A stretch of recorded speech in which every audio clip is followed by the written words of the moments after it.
کیونکہ آپ صلی اللہ علیہ وآلہ وسلم کا ہر حکم اللہ کی طرف سے صادر ہوتا ہے، جیسا کہ اللہ تعالیٰ فرماتا ہے وَمَا يَنطِقُ عَنِ الْهَوَىٰ إِنْ هُوَ إِلَّا وَحْيٌ يُوحَىٰ، سورۃ النجم آیت 2 سے 3۔ بس ہر وہ انسان جو اسلام کی طرف منسوب ہوتا ہے، اگر وہ رسول کریم صلی اللہ علیہ وآلہ وسلم کی طرف سے صادر و نافذ ہونے والے کسی حکم پر تنقید کرتا ہے تو وہ کافر ہے، اور اسلام میں اس کے لیے کوئی جگہ نہیں، کیونکہ ایسا کرنے والا رسول کریم صلی اللہ علیہ وآلہ وسلم پر اعتراض کرنے والا ٹھہرتا ہے، اور جو رسول کریم صلی اللہ علیہ وآلہ وسلم پر اعتراض کرتا ہے وہ در حقیقت اللہ تعالیٰ پر اور اس کے حکم پر اعتراض کرنے والا ہوتا ہے، اور حکم الہی پر اعتراض کرنے والا بالاجماع ایسا کافر ہے جس کا خون حلال ہے۔ یہودان بنی قریظہ کے متعلق صادر ہونے والا حکم، جیسا کہ صحیح بخاری میں ہے، دراصل وہ حکم الہی ہے جس کا اس نے ارادہ کیا اور اسے پسند کیا، جیسا کہ خود حضرت نبی کریم صلی اللہ علیہ وآلہ وسلم نے اس کی وضاحت کی ہے۔ جب قاضی سعد بن معاذ رضی اللہ عنہ نے یہودان بنی قریظہ کے متعلق قتل کا حکم صادر فرمایا تو آپ صلی اللہ علیہ وآلہ وسلم نے فرمایا، تو نے ان کے بارے میں اس اللہ کے حکم کے مطابق فیصلہ کیا ہے جو 7 آسمانوں کے اوپر ہے، باوجود کہ ہم نے جو کچھ بیان کیا ہے ہم اس پر کامل ایمان رکھتے ہیں اور مطلق طور پر تسلیم کرتے ہیں کہ بنی قریظہ کے متعلق جو حکم صادر و نافذ ہوا وہ بالکل عادلانہ اور منصفانہ تھا، پھر بھی ہم اس کے حکم پر اعتراض کرنے والوں سے مناقشہ کرنے کے لیے تیار ہیں، اور ہم ان کے سامنے ہر دور اور ہر زمانے کے عادلانہ اصولوں کے مطابق جن کی پابندی حاکم اور قاضی کرتے ہیں اس حکم کی قانونی اور مرتبی حیثیت ثابت کر دیں گے، حتیٰ کہ 20ویں صدی کے اصولوں کے مطابق بھی اس کا عادلانہ فیصلہ ہونا بھی ثابت کر دیں گے۔ نیز یہ فیصلہ انسانی اصولوں کے مطابق ہے اور اس میں زندہ ضمیر کے احساسات اور صحیح وجدانات کے خلاف کوئی بات نہیں پائی جاتی۔ اب ہم مناقشے کا آغاز کرتے ہیں۔ یہود کی ابدی فطرت۔ جب سے رسول کریم صلی اللہ علیہ وآلہ وسلم یثرب کے علاقے میں پہنچے تو واقعات نے ثابت کیا کہ یہودیوں بلکہ یثرب کے تمام یہودیوں نے حضرت نبی کریم صلی اللہ علیہ وآلہ وسلم کے متعلق ایک سوچی سمجھی تدبیر کی ہوئی تھی کہ آپ صلی اللہ علیہ وآلہ وسلم کا اور آپ کی دعوت کا ہر طریق سے خاتمہ کیا جائے، خواہ وہ طریق کس قدر کمینگی اور ذلت کا حامل ہو، اور تمام وہ آدمی جو یہودیوں کے دین کے مخالف اور ان کی جنس سے تعلق نہیں رکھتے ان سے عہد شکنی اور غداری کرنا اور ان کے خون و عزت اور اموال کو حلال سمجھنا یہودیوں کے ہاں ایک عام ثابت شدہ اصول ہے، اور یہ ایک ایسی فطرت ہے جو ان کے خون اور دل میں رچی بسی ہے۔ جب کبھی انہیں موقع ملتا ہے تو یہ فطرت فوراً نمایاں ہو جاتی ہے،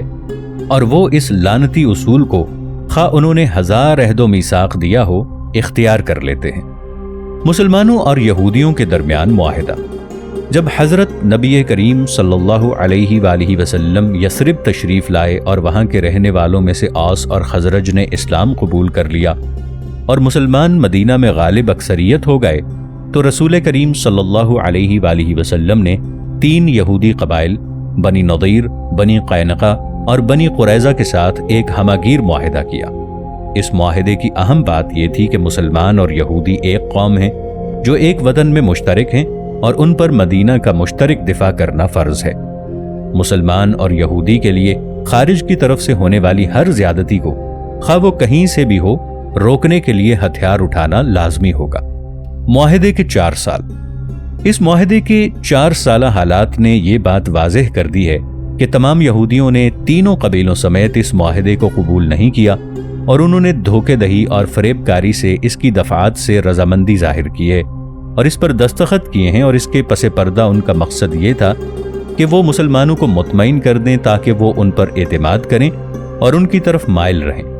اور جب انہیں موقع ملا تو انہوں نے ان معاہدات اور مواثیق کو پاؤں تلے رون دیا اور اخلاق ضمیر، وجدان اور دین کا لحاظ کیے بغیر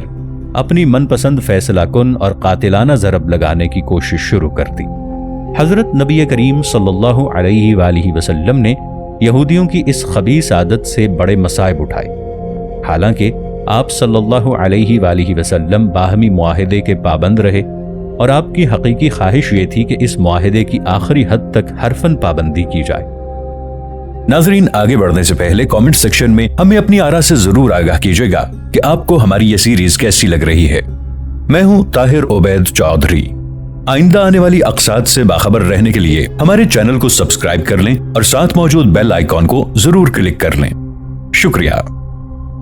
اور ان یہودیوں کو بغیر کسی استثناء کے کوئی موقع نہ ملتا تھا جس میں وہ مسلمانوں پر قاتلانہ ضرب لگانے پر قادر ہو سکتے۔ ہاں، انہوں نے فائدہ اٹھانے کی کوشش کی کہ گویا مسلمانوں اور ان کے درمیان کوئی معاہدہ سرے سے موجود ہی نہ ہو۔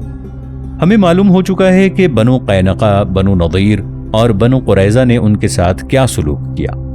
انہوں نے حضرت نبی کریم صلی اللہ علیہ وآلہ وسلم کے ساتھ جنگ کی، اور جب انہیں خیال ہوا کہ وہ اسلامی وجود کو تباہ و برباد کرنے کی قدرت رکھتے ہیں تو انہوں نے باہمی معاہدے کو توڑ دیا، اور حضرت نبی کریم صلی اللہ علیہ وآلہ وسلم نے بنی نضیر اور بنی قینقاع پر فتح حاصل کر کے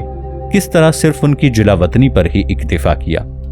اور ہمارے نزدیک جلا وطنی کی یہ سزا اس غلطی کے مطابق تھی جس کا ارتکاب بنو نضیر اور بنو قینقاع نے کیا تھا، اور بنو قریظہ نے بنو نضیر کے ساتھ مل کر مسلمانوں سے جنگ کی، لیکن خاص باتوں کا لحاظ کرتے ہوئے۔ حضرت نبی کریم صلی اللہ علیہ وآلہ وسلم نے ان کو جلا وطن نہ کیا، بلکہ مسلمانوں کے ساتھ تجدید عہد کرنے کے بعد آپ صلی اللہ علیہ وآلہ وسلم نے ان کو وہاں ٹھہرایا اور انہیں معاف فرما دیا، معاہدات و مواثیق یہود کی نظر میں۔ لیکن جب ان یہودیوں کو موقع ملا اور انہیں خیال ہوا کہ یہ مسلمانوں اور ان کے بڑے حصے کو تباہ و برباد کرنے کی طاقت رکھتے ہیں، تو انہوں نے تاریخی غدار خیانت کا ذلیل ترین کام کرنے کا اقدام کیا۔ جب احزاب کی جرار فوجوں نے ان کے مسلمان حلیفوں کا ناطقہ بند کر دیا تو ان بزدلوں نے اس مشکل وقت میں فائدہ اٹھانا چاہا، اور ان کے خون اور دلوں میں رچے بسے ذلیل خصائص نے ان کو بھڑکایا۔ پس انہوں نے پردہ اٹھایا اور از سر نو اپنی حقیقت واضح کر دی، اور جو پختہ معاہدات انہوں نے مسلمانوں سے کیے تھے ان کی حالت یہ ہو گئی کہ گویا ان کا کوئی وجود ہی نہ تھا۔ ان یہودیوں نے ان معاہدات کے پرخچے اڑا دیے، اور جب یہ جانباز احزاب کی کمان کی طرف ان کے ہاتھوں میں ہاتھ دے کر اسلام اور مسلمانوں کی تاریخ کے خوفناک اور فیصلہ کن لمحات میں مسلمانوں کو تباہ کرنے اور اسلامی وجود کو ہمیشہ کے لیے ختم کرنے کا معاہدہ کرنے گئے، تو اس وقت انہوں نے معاہدات کو پاؤں تلے رون دیا، اور مسلمان ان کے پاس آ کر ان سے معاہدے کی پابندی کی استدعا کرتے، جیسا کہ ان کے سردار کعب بن اسد نے گواہی دی ہے کہ انہوں نے مسلمانوں اور ان کے نبی سے معاہدے کی پابندی کے علاوہ کوئی بات نہیں دیکھی، اور انہیں ان کی عظیم ذمہ داری اور ان معاہدات کے توڑنے پر مرتب ہونے والے برے نتائج یاد دلائے، خصوصاً ان جیسے نازک جنگی حالات میں۔ اگر اس کے جواب میں یہودی حضرت نبی کریم صلی اللہ علیہ وآلہ وسلم اور مسلمانوں کے ساتھ استہزاء کرتے اور ان معاہدات کا بھی مذاق اڑاتے جو انہوں نے مسلمانوں کے ساتھ کیے تھے۔ محمد کون ہے؟ یہ شخص کہتا ہے کہ ہمارے اور اس کے درمیان کوئی معاہدہ ہے، اور اللہ کا رسول کون ہے؟ ہم محمد کو نہیں جانتے اور نہ ہی ہمارے اور اس کے درمیان کوئی معاہدہ ہے۔ یہی جواب بنی قریظہ کے یہودیوں نے مسلمانوں کو اس وقت دیا جب ان کا وفد ان سے باہمی معاہدے پر ثابت قدم رہنے اور عسکری التزامات اختیار کرنے کی استدعا کرتے ہوئے آیا۔ ان یہودیوں نے یہ ذلیل طریق اس وقت اختیار کیا جب انہیں یقین ہو گیا کہ وہ احزاب کی مدد سے اسلامی وجود کو مکمل طور پر تباہ کرنے اور مسلمانوں کے کلیتاً استیصال کر دینے کی طاقت رکھتے ہیں۔ یہی وجہ ہے کہ انہوں نے اپنے مسلمان حلیفوں سے اس قبیح صورت میں غداری کرنے میں تردد نہیں کیا، اور اللہ جانتا ہے کہ اگر یہ یہودی مسلمانوں پر فتح پا لیتے اور جانبازوں کی مدد سے مدینہ پر قبضہ کرنے کی قدرت حاصل کر لیتے تو یہ مسلمانوں کو اس سے بھی سخت ترین انجام تک پہنچانے میں تردد نہ کرتے جس تک مسلمانوں نے انہیں پہنچایا تھا۔ اور اس امر پر سب سے بڑی دلیل یہ ہے کہ ان یہودیوں نے احزاب کی فوجوں کے ساتھ یہ معاہدہ کیا کہ وہ مسلمانوں کو مکمل طور پر تباہ کیے بغیر مدینہ سے واپس نہ جائیں، اور مسلمانوں کے مقابلے میں یہودیوں کے ساتھ شامل ہونے اور عہد شکنی کا اعلان کرنے میں یہ ایک بنیادی شرط تھی، بلکہ مسلمانوں کو مکمل طور پر تباہ کرنے کا انہیں اس قدر شوق تھا کہ انہوں نے احزاب کی مشترکہ کمان سے مطالبہ کیا کہ وہ اپنے 70 جوانوں کو بطور یرغمال ان کے پاس رکھ دیں، جو اس بات کے ضامن ہوں گے کہ احزاب کی فوجیں مدینہ کے علاقے سے مسلمانوں کو مکمل طور پر تباہ کیے بغیر واپس نہیں جائیں گی۔ کیا یہود کے اس فعل کے بعد جو انہوں نے بیشتر اصرار کے ساتھ کیا اور جس پر انہوں نے بڑی منصوبہ بندی اور خبیث نیت کے ساتھ اقدام کیا، کسی عقل مند منصف کے لیے جائز ہے کہ وہ یہ کہہ سکے کہ یہودان بنی قریظہ کے متعلق جو حکم صادر اور نافذ ہوا وہ غیر انسانی اور غیر عادلانہ تھا؟ بنی قریظہ کا دفاع کرنے والوں کی خدمت میں ہم بڑے اعتماد، اطمینان اور وضاحت سے ان لوگوں سے کہتے ہیں جو بنی قریظہ کے متعلق نافذ ہونے والے حکم پر اعتراض کرتے ہیں کہ اس حکم میں جیسا کہ انہیں وہم ہوا ہے کسی کی سنگدلی اور وحشیانہ پن نہیں پایا جاتا۔ یہ ایک عادلانہ سزا ہے جو مجرم غداروں پر نازل ہوئی ہے اور وہ اس کے مستحق ہے۔ یہ ایک ایسی سزا ہے جس پر ضمیر اور وجدان مطمئن ہے اور تمام بین الاقوامی قوانین اس کو تسلیم کرتے ہیں اور آج تک اس جیسی سزائیں نافذ کرتے ہیں، لیکن ہم عرفی اور قانونی نقطۂ نگاہ سے اس کی صحت کو مبران کرتے ہوئے کہتے ہیں۔ معاہدے کی اہم دفعات: نمبر 1، یہودی یثرب کے باشندے تھے۔ جدید اصطلاح کے مطابق قانونی نقطۂ نگاہ سے وہ اور مسلمان اسلام سے پہلے اور بعد ایک شہر کے باشندے ہونے کے لحاظ سے ایک قومی یونٹ تھے، اور حضرت نبی کریم صلی اللہ علیہ وآلہ وسلم کے مدینہ پہنچنے اور یہودیوں سے پہلے بغیر کسی جبر و اکراہ کے انصار کے اسلام میں داخل ہونے کے بعد اور یثرب میں حکومت کا ڈھانچہ بن جانے کے بعد وہ مسلمانوں کے ساتھ ایک قوم تھے۔ اس وطن یعنی یثرب کی جو ذمہ داری مسلمانوں پر تھی وہی ان پر تھی، اور جو حقوق انہیں حاصل تھے وہی انہیں حاصل تھے۔ نمبر 2 یہ کہ حضرت نبی کریم صلی اللہ علیہ وآلہ وسلم نے ان یہودیوں کے ساتھ ایک تحریری معاہدہ کیا جس پر فریقین کے لیڈروں نے دستخط کیے، جس پر دونوں فریقوں نے بیرونی زیادتی کے مقابلے میں یثرب کا مشترکہ دفاع کرنے کی پابندی کو لازم جانا، خواہ یہ زیادتی یہودیوں پر ہو یا مسلمانوں پر۔ اور اس معاہدے کی 44ویں دفعہ میں یثرب کے مشترکہ دفاع کا بیان ہے کہ مسلمان اور یہودی یثرب پر اچانک حملہ کرنے والے کے مقابلے میں ایک دوسرے کی مدد کریں گے، اور اس معاہدے کی 36ویں دفعہ میں ہے کہ یہودی اور مسلمان اپنا اپنا خرچہ برداشت کریں گے، اور جو معاہدے کی خلاف ورزی کرے گا وہ اس کے مقابلے میں ایک دوسرے کی مدد کریں گے اور کسی گناہ کے ارتکاب کے بغیر ایک دوسرے سے خیرخواہی اور حسن سلوک کریں گے۔ یہودی اور مسلمان ایک قوم ہیں۔ تیسرا نقطہ یہ کہ یہودیوں نے اس معاہدے پر دستخط کر کے اس بات کا اعتراف کیا ہے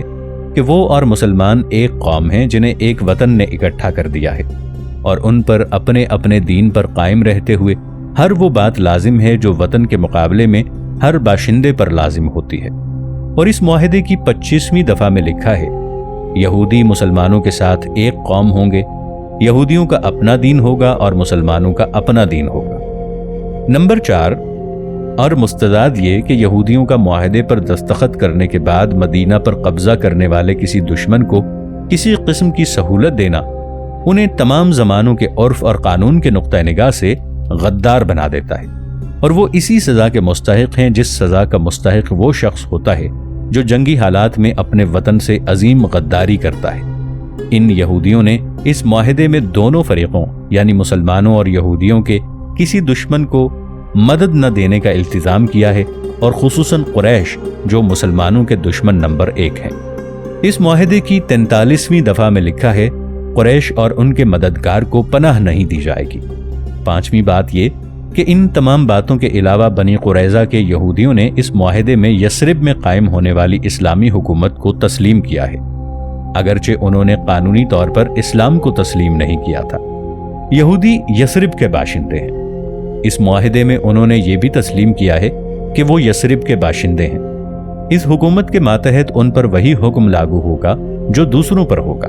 سوائے ان امور کے جو ان کے پرسنل معاملات سے تعلق رکھتے ہیں، جیسے شادی، طلاق، وراثت اور عبادت گاہوں سے متعلقہ امور اور ان کی عبادات کے طور و طریق وغیرہ۔ نیز انہوں نے اس بات کو مکمل طور پر تسلیم کیا کہ ان کے تمام معاملات میں سوائے دینی معاملات کے ان کا مرجع اس حکومت کے صدر محمد بن عبداللہ صلی اللہ علیہ وآلہ وسلم ہوں گے۔ اس معاہدے کی 42ویں دفعہ میں بیان ہوا ہے کہ معاہدہ کرنے والوں کے درمیان اگر کوئی واقعہ یا جھگڑا ہو جائے جس کے فساد کا خوف ہو تو اسے اللہ اور محمد رسول اللہ صلی اللہ علیہ وآلہ وسلم کی طرف لوٹایا جائے گا، اور معاہدے کی دستاویز میں جو کچھ ہے اللہ تعالیٰ اس سب سے زیادہ پرہیزگار ہے۔ نمبر 6، بلکہ اس معاہدے پر دستخط کر کے یہودیوں نے یہ بھی تسلیم کر لیا ہے کہ رسول کریم صلی اللہ علیہ وآلہ وسلم ان یہودیوں کے حاکم اعلیٰ ہیں۔ معاہدے کی 5ویں، 6ٹھی اور 30ویں دفعہ میں بیان ہوا ہے کہ یہودیوں کی دلی دوستی اپنی جانوں کی طرح ہوگی، اور ان میں سے کوئی شخص محمد صلی اللہ علیہ وآلہ وسلم کی اجازت کے بغیر باہر نہیں جائے گا۔ یہ مسلمانوں اور یہودیوں کا وہ موقف عام ہے جس پر وہ یثرب کے علاقے میں قائم تھے، اور یہ مسلمانوں اور یہودیوں کے معاہدہ تحائف و تواتن کی اہم دفعات ہیں۔ یہودی معاہدے پر مجبور نہیں تھے، کیونکہ ساتویں یہ کہ یہودیوں نے کسی کے مجبور کرنے کے بغیر اس پوزیشن کو قبول کیا اور اس معاہدے سے راضی ہوئے اور اس پر دستخط کیے اور برضا و رغبت اس کے مقتضا کے مطابق اس پر عمل کیا۔ بس انہوں نے اس پوزیشن کو پسند کیا اور اس معاہدے پر دستخط کر دیے۔ اسلامی حکومت ابھی نئی تھی، اس کی کوئی خوفناک مشہور فوج نہ تھی، کیونکہ یہ معاہدہ فریقین کے درمیان بدر کے عظیم معرکے سے پہلے ہوا تھا، جس کے بعد اسلامی فوج سے خوف محسوس کیا جانے لگا۔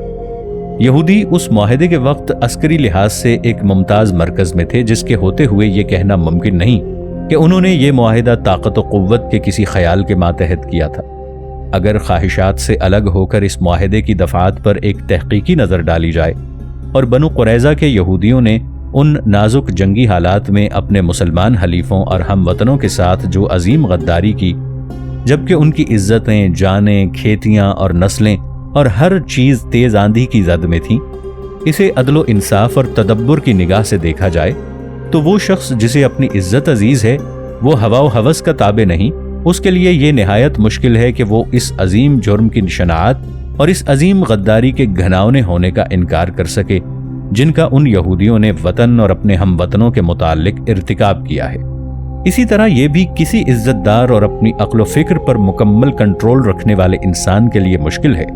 کہ وہ یہ خیال کرے کہ ان مجرم یہودیوں کے متعلق جو حکم صادر اور نافذ ہوا ہے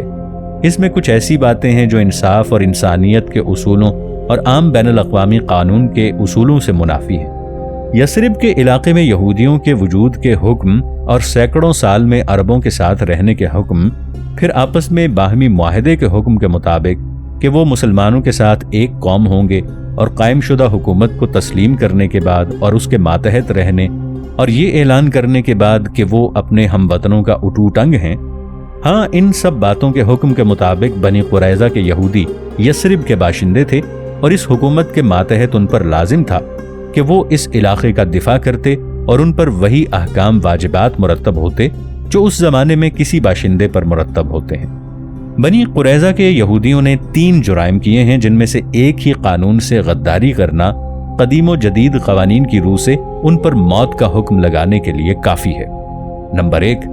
ان کا دشمن سے رابطہ کرنا اور اسے مفید فوجی راز پہنچانا جن سے مدینہ کی سلامتی کو، جو ان یہودیوں کا وطن تھا، شدید ترین خطرات لاحق ہو سکتے تھے۔ نمبر 2، جنگ باز دشمن کو ہر قسم کی مادی، ادبی اور معنوی مدد دینا جو اس کے لیے ان کے وطن پر قبضہ کرنے اور اس کے باشندوں کو ختم کرنے میں سہولت پیدا کر دیتی ہے۔ نمبر 3، اور یہ سب سے خطرناک جرم ہے کہ مدینہ کی فوج کے خلاف ان کا ہتھیار اٹھانا اور عہد شکنی کرنا، اور ایسے نازک وقت میں جس سے حضرت نبی کریم صلی اللہ علیہ وآلہ وسلم اور آپ کی فوج اپنی زندگی کی تاریخ میں کبھی دوچار نہیں ہوئی تھی، پیچھے سے اپنے ہم وطنوں پر ضرب لگانے کی تیاری کرنا۔ قانونی سوال: ہم بنی قریظہ کے یہودیوں پر صادر اور نافذ ہونے والے حکم پر اعتراض کرنے والوں اور اسے برا جاننے والوں کی خدمت میں ایک یہ سوال کرنا چاہتے ہیں کہ آج تمام بین الاقوامی قوانین میں اپنے وطن سے غداری کرنے والوں اور جنگی حالات میں اپنی قوم سے دھوکے بازی کرنے والوں اور وطن پر قبضہ کرنے کے لیے اس کے باشندوں کو کچلنے کے لیے آنے والی جنگجو فوج سے رابطہ کرنے والوں اور قبضہ کرنے میں اس کے لیے سہولتیں فراہم کرنے والوں کے لیے کیا سزا ہے؟ میرا خیال ہے کہ ان معترضین میں سے ایک آدمی بھی ایسا نہیں جو یہ کہہ سکے کہ دنیا کے کسی ملک میں یہ قانون موجود ہے جو کہ پہلے بیان کیے گئے جرائم کے مرتکب ہونے والوں سے کہتا ہو کہ جاؤ تم آزاد ہو، بلکہ میرے خیال میں ان معترضین میں سے ہر آدمی یہ کہے گا کہ اس قسم کے جرائم کا ارتکاب کرنے والوں کی کم از کم سزا موت ہے۔